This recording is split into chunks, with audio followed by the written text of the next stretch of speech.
I know it's almost the end of the winter, but I have a tutorial and a pattern for a fur coat for you.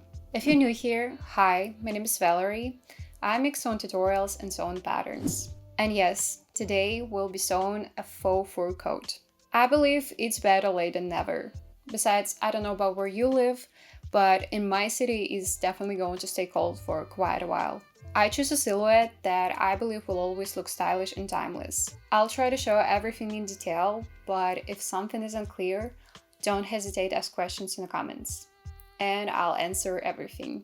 And of course, I made a pattern for this fur coat, which you can download via the first link in the video description. So without further ado, let's get into the tutorial. First, let's go over the materials we'll need. About 2.5 meters of this long pile faux fur. When buying fabric, make sure to consider its width. Mine is 160 centimeters. Linen fabric. I recommend choosing a high quality dense linen. I also bought 2.5 meters of linen fabric. We'll also need tailoring canvas. About half of a meter will be enough. I'll be sewing the coat with insulation, but you can skip it if you plan to wear the coat in spring or fall, or if you don't want it to be too warm. In my city, winters are quite cold, so I want my fur coat to be as warm as possible. The insulation I'm using is 60% wool and 30% viscose. I've used this type of insulation before for outerwear and really liked it. I had about 2 meters left from a previous project, which turned out to be enough. We'll also need twill tape, one piece 3 centimeters wide and the other 1 centimeter wide, both 4 meters long. And 4 hooks and eyes, 3 sets. I forgot to film this, but you also need fusible stay tape. I recommend just buying a whole roll. It's inexpensive and very useful. Before cutting, I pre-shrink all the fabrics to prevent future shrinkage. You can do this either by washing the fabric or by pressing it with steam, like I do. I pre-shrunk the lining, the interfacing, and the insulation. I barely touch the insulation with the iron. I just hover over it with steam. And I also pre-shrink the twill tape. Before cutting, it's important to determine the direction of the pile. All the pattern pieces must be laid out so the pile goes downward. And don't forget to mark all the notches on control points. When cutting faux fur, I don't cut through the fur pile itself. I slide the scissors underneath so they only cut the backing fabric. This way, the edges won't look chewed up and there will be much less mess. I recommend cutting the collar pieces close to the front-facing pieces. This makes it easier to understand how to place them on fabric. I laid out the collar pieces so they visually continue the front-facing, and the pile goes in the same direction. So let's start by applying fusible stay tape along the edges of the tailoring canvas pieces to prevent them from stretching. By the way, when cutting the tailoring canvas pieces, make sure to trim off the seam allowances from the pattern. I also interface the pocket openings on all the pocket pieces with stay tape. Next, I place the tailoring canvas pieces onto the upper collar pieces and attach them by hand using diagonal basting stitches. After that, I quill the entire piece with diagonal stitches. Yes, it takes time, but there's no alternative. Faux fur can be properly fused with heat. And I do the same with the front-facing pieces. Now let's sew the pockets. To avoid adding bulk, I included the pocket facings directly in the main pattern pieces. So all we need to do is attach the pocket bags. Seam allowances throughout the pattern are 1 centimeter. Next, take the back and front pieces, place them right sides together, and sew the side and shoulder seams. Along the side seams, the stitch goes from the top to pocket, around the pocket, and down to the hem. In the shoulder seams, I place twill tape under the seam to prevent stretching. When pinning the pieces together, always tuck the fur inside.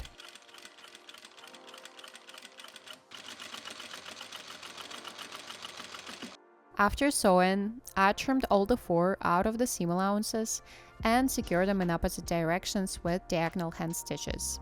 Since we can't press these seams, we stitch them down instead. I also pasted twill tape along the armholes and neckline to prevent stretching. At the hem of the coat, I attached white twill tape with diagonal stitches and added large basting stitches along the tape. Now, place the front facing onto the coat, aligning all the control points and tacking all the four inside.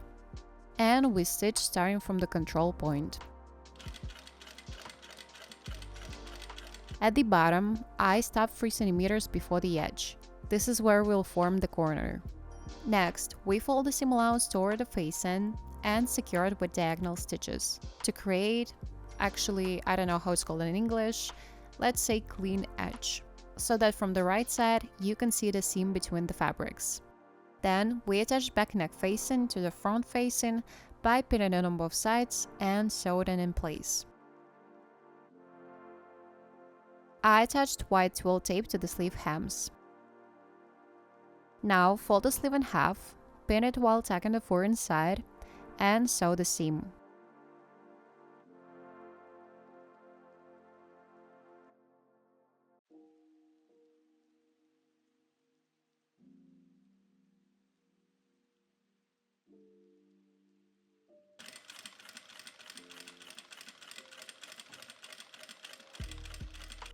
Then trim the four out of the seam allowances and secure them with diagonal stitches.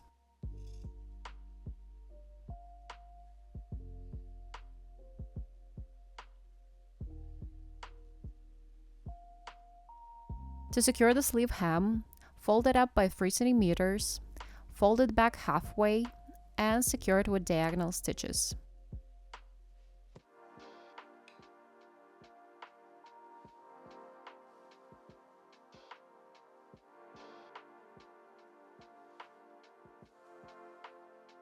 And the sleeve is ready.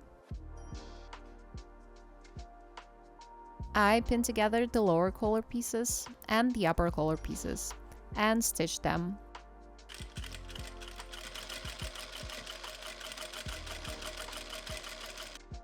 After trimming the four from the seam allowances, I pin the upper and lower collars right sides together. The upper collar is slightly larger to create a clean edge.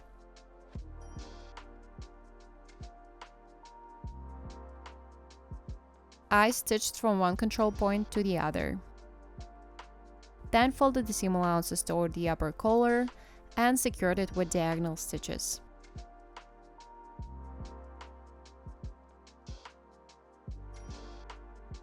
To prevent the collars from shifting, I slightly fold one collar back and connect them with diagonal stitches.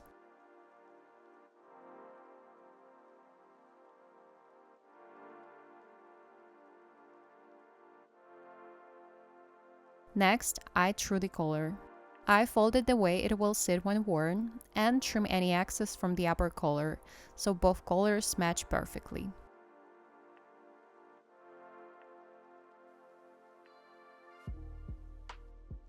Once the collar is ready, we attach it to the coat. The lower collar is sewn to the coat neckline, and the upper collar is sewn to the facing and the back neck facing. To make it clearer, I pinned the lower collar to the coat, and we'll need to stitch along these edges. Then I did the same with the upper collar.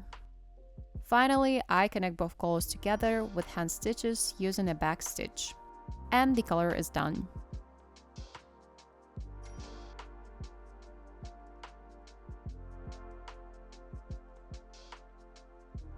To tell the left and right sleeves apart, fold the sleeve along the seam. The side with the smaller curve, where there is more fabric, goes toward the back. Pin the sleeve into the armholes and sew them in place.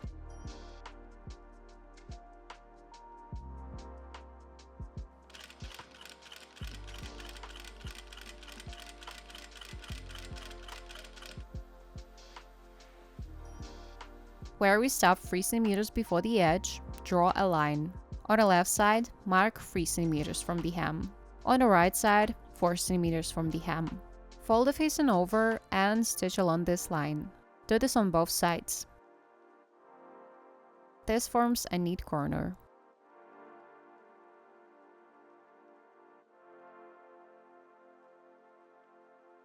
Just like with the sleeves, fold the hem up by 3 cm, fold it back halfway, and secure it with diagonal stitches.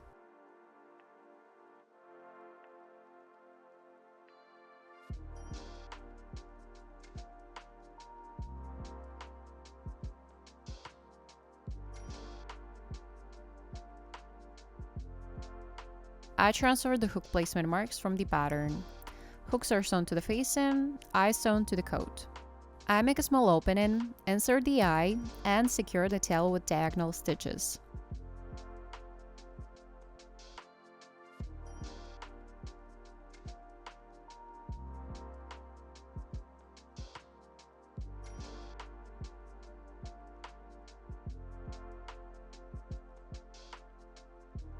Then I make an opening in the facing and insert the hook.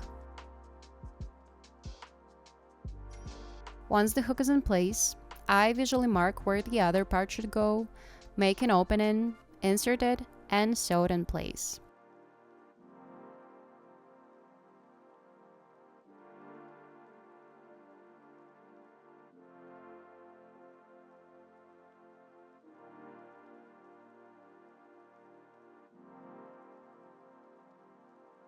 After all the hook and eyes are attached, I secure the facing so it doesn't move.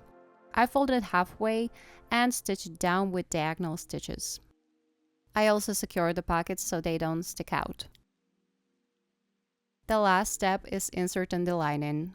I assembled it off camera, there's nothing complicated here. If you're sewing the lining without insulation, assemble it as usual, along the side and shoulder seams, leaving an opening in one side seam.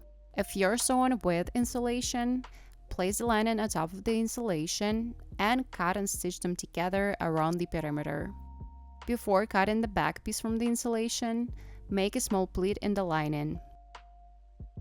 Trim excess insulation from seam allowances and remove 4 cm of insulation from the bottom edge. Do the same for the sleeves. And leave an opening in one sleeve. If you make an opening on the left side of the lining, the sleeve opening should also be on the left. Finally, we attach the lining to the coat. First, the sleeves. I insert them this way, slightly fold back the hem, and pin.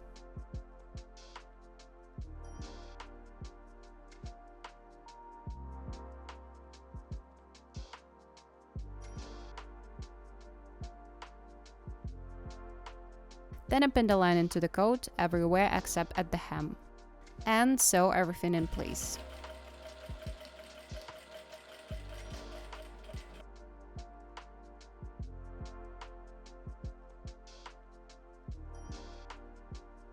Then close the hem for the side opening, then close the side opening for the sleeve opening. Finally, stitch the sleeve opening closed. And your coat is finished.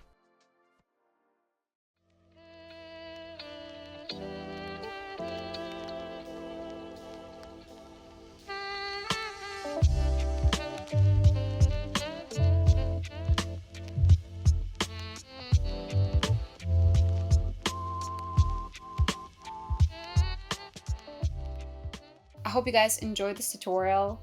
If you did, you can give this video a thumbs up and subscribe to my channel. And you can also follow me on Instagram. I post a lot of interesting content there as well. Also, if you have any questions, feel free to ask them in the comments. I read everything and reply to all of them. I'll see you in the next videos. Bye!